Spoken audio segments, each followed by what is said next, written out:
If you live in a highly competitive city, by the end of this, you're going to know exactly how to level up your status, level up your social circle, and level up your ability to attract the girls that you want. Because in a highly competitive city, you got to do things differently than a small town, suburb, or small city. What you do in those ones may work in the highly competitive cities, the big cities, the 2, 3, 4, 10, 20 million, but it's going to be a little bit different. You already know that the competition is going to be fierce in a major city. So I'm going to take LA, Miami, Sydney, Cape Town, South Africa. I'm going to take New York. I'm going to take the big one, Dubai, and kind of bring it down to the grassroots. It's highly competitive, and you're dealing with a lot of guys that are going to be more richer than you. They're going to have more status than you. They're going to have more access than you. They're going to have a better lifestyle than you. So how do you actually get the lifestyle and start competing with these guys, for the attraction of the girls that you want, as well as just building out a complete lifestyle where you're gaining these guys as friends? Because not only do you want all that, but millions of other guys want that too. That's the whole reason why it's valuable to use, because everybody else wants it. So how do we do things differently? Well, understanding that it is a competition. And just like a competition, just like the NFL, just like if you're playing, the World Dart Championship, just like if you're playing on the PGA Tour, it's all competitive. So if you've got an unfair advantage from high school or university where you have played in team sports or you have been competitive, that's going to very much help you. Now, if you haven't been, I would suggest going to do something competitive, because it's a whole different mindset. Your ability when you've played competitive sports to understand that you have to win at all costs levels you up beyond belief. Now, if you're someone that has done that maybe in high school, start to get back into that energy that you were once with it, where you were competing for things. Start doing things. Maybe if it wasn't like video games or anything like that, but actual sports and actual things in real life, because that's going to help you not only understand how to find little opportunities where you are better than other people, how to elevate what is special to you. Let's just say you come from a family that knows a lot of other families, and you're going to use that connections to build this sort of database of leads that you have of different people in your city. Maybe you and your family own a restaurant, and you can leverage that to host container events for your social circle.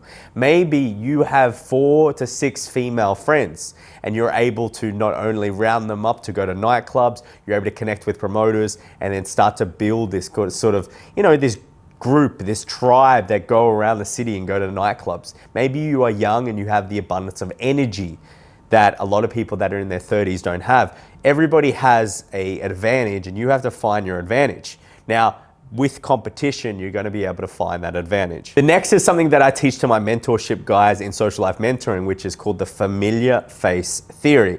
And what that is basically the idea, take How I Met Your Mother, Friends, Cheers, any of these TV shows where they've gone back to a bar over and over and over and over and over and over and over and over again.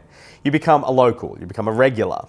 And so the idea that if you see people on a regular enough basis and you have a connection or a conversation with them, or just slight communication with them over time through the natural course of how humans connect with each other, you start to get comfortable with each other. You know that they're not a serial murderer, you know that they're kind of a normal person. And so you start to drop your defenses, and from dropping your defenses, someone in that relationship is going to take the initiative to maybe reach out and get their name, maybe reach out and learn more information about them. And that's going to take them through the steps of making a friendship. First you got to establish communication, then their names, then you got to learn things about each other, build some commonalities between each other.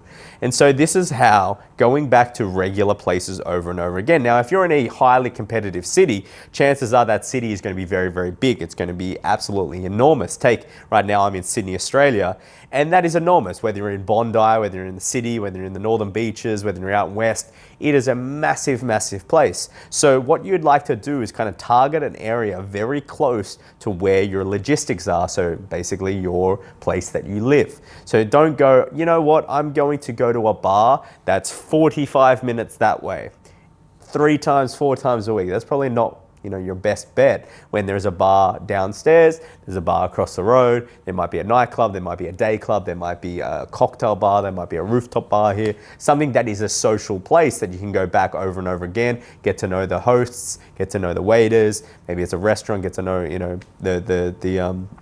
the waitresses, get to know the chefs, any of these places. I know a great place, for that I've helped a lot of the clients was, there's one client in Miami that used to run a place called Bagatelli. He was the regular there, he knew everybody there, and he was just the guy that walked in the room that it was basically a celebrity reception as soon as he walked in. The free drinks, the asking about their life, introducing them to other people. So this place became his regular, enlisted the familiar face theory over and over and over again. Not only the host recognized him, but the management, the chefs, everyone just wanted to be around him. So it would be a place where he'd be able to make a massive amount of connections. So you going to 17 different places in the month of January or the month of February is probably not going to be the best thing for you. So start to lock down and get to a place that you go over and over again. Become a regular. With this idea of becoming a regular, becoming the familiar face theory, you also want to choose places where there's an abundance of attractive girls. So these can be different things, like if you're at a shitty gym, go to a better gym. If you have the weekends off or you have afternoons off, start to go to relaxation places or beautification places where other attractive girls go to. Spas, saunas, day spas, any of these things are really, really good to go to because you're going to meet a lot of people. Now, maybe from there are other spots in your city where a lot of girls go to. Maybe there's a cafe that every time you go past that, there's beautiful girls that are either working there or they're on their laptop. Whether you go past a bar and there's actually beautiful girls, or a restaurant, or just an eatery place, and this is your chance to go back. And now, not only are you becoming a local in these places, you're getting to know people, but you have the ability to go up and talk to these girls. You have the ability to start building a connection. And again, the more opportunities you have, the more likelihood that one of them, if not a lot of them, will start to go your way and you will start to develop leads. Now, this could be, let's just say, back in LA, you're going to Bungalow, or you're going to, any sort of nightclub, Poppy, you're going to Delilah. You're going to a place that's very social and girls are going to be seen there. If you go back over and over again, people are treating you like a celebrity. One of the things is that you are going to know the girls there. You're going to know the regulars. Your name is going to be thrown around. You're going to be able to enter places because you're becoming more popular. It's actually a plus to know who you are. It goes into the third point, which is the more value you give to people, the more people you're able to maybe connect them with someone else, maybe solve an issue for them, maybe do something for free for them, maybe invite them somewhere else. The more value you get, maybe a girl wants to become a model and you connect her with a photographer. Maybe she wants to do something and you have a connection there. Maybe you take her around and she doesn't have a car and you drive around to all these places. Building that repertoire of either having connections and female friends that you have, or meeting these girls, flirting, vibing, some banter, inviting her out on dates, inviting her out to things you're doing, will never not be a good thing for you to do. In your highly competitive city, the one thing that is going to make you stand out is finding your edge. Finding the thing that separates you from everything else and everybody else. Maybe it's fashion, maybe it's your personality, maybe it's your frame control, maybe it's your ability to initiate, maybe it's your ability to connect with people, maybe it's your ability to have scarce resources or have access to very sought after events. Maybe it's your ability to be someone that can be charismatic on camera, or someone that is the guy, the guy that knows everyone, the connector, the guy that just has a plug and a person for every single person that you need. Whatever your edge is, and finding your edge is very, very important. Really finding out what people know you for, what is your label, what is the idea that they kind of, like, that's Sam, that guy over there. That's Sam, for me, he's the connector, or he's the social media guy, he's the influencer, he's the business guy. Whatever they say about you, you want to find that edge for you. You don't want it to be, before, for me, it was like, oh, the short guy, in high school, the short guy over there, the short chubby guy. Like, you don't want that label. You want to find your edge, because your edge becomes your label. Your edge is what gets thrown around different things. Have you met Sam? Oh, the business guy, or this guy, you got to check him out. This is what gets you into rooms that you don't have to step foot in. This kind of churns the momentum of who you are as a person and become very, very important. Now, I'm heading off to LA very shortly, and the ideas of this is not only going to find my circuit in the places that I'll be living in, find the places, the restaurants, the nightclubs, the bars, the gyms, the maybe tanning places, maybe the beautification places. And I'm starting to go to this, and every time I'm going there, I'm going to be interacting with people, I'm going to be getting people's names, I'm really going to be doing these things.